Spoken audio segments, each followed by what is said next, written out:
Don't Move is Netflix's latest thriller, centered around a woman named Iris who wakes up one morning intending to end her life after the death of her son. However, a chance encounter with a man named Richard convinces her to reconsider. Little does she know that the death she was ready to accept would soon be coming after her, at Richard's hands, shortly after she chooses to live. The movie's ending connects back to an accident involving Richard, who found a twisted form of clarity while witnessing his girlfriend's death.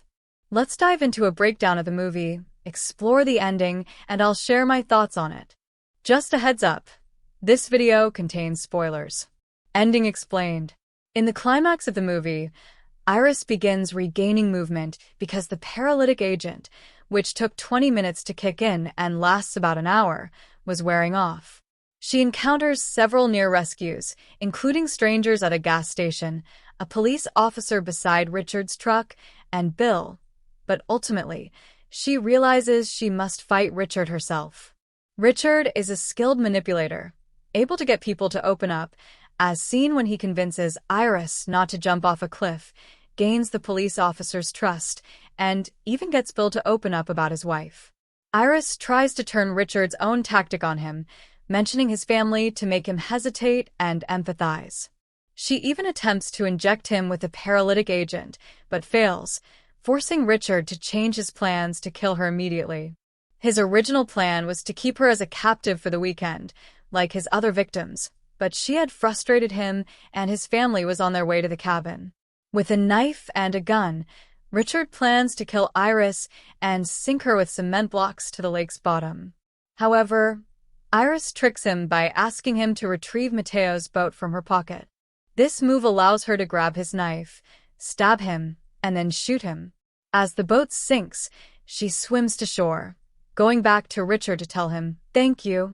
These words carry a deep significance, as Richard had said them to his dying girlfriend years ago, claiming that in her final moments, he felt clarity and even God's presence, which drove him to become a killer. For Iris, facing death helped her realize she wanted to live, an awakening that prompted her to express gratitude, just as Richard once did. Review of the movie. I found this film to be just average, not groundbreaking in its execution, but it did successfully create tension, keeping me engaged throughout. The biggest disappointment for me was the ending. Richard, portrayed as a calculated and charismatic manipulator, seems improbably careless in his final moments. He manages to gain the trust of his victims, including Bill and a police officer, before killing them brutally. When he reaches the point of killing Iris on the boat, it's hard to believe he would indulge her by retrieving her son's boat, given his complete lack of empathy throughout her captivity. This inconsistency weakened the ending for me. Additionally, Iris's escape felt predictable. A more powerful, unexpected twist could have added depth, such as her fighting for life only to face an ironic demise, which would have left a more lasting impact. Despite its flaws, the movie did succeed in building suspense, especially during scenes where Iris struggled to regain control of her body and confront Richard. Finn Wittrock's portrayal of Richard recalls his role as a psychopathic killer in American Horror Story, Freak Show, capturing a creepy yet charming personality with intense expressions and a disconcerting smile. Kelsey's performance as Bill also stood out, particularly as the cast was intimate, requiring her to carry a lot of the narrative with limited movement, conveying her emotions primarily through her eyes, breathing, and facial expressions.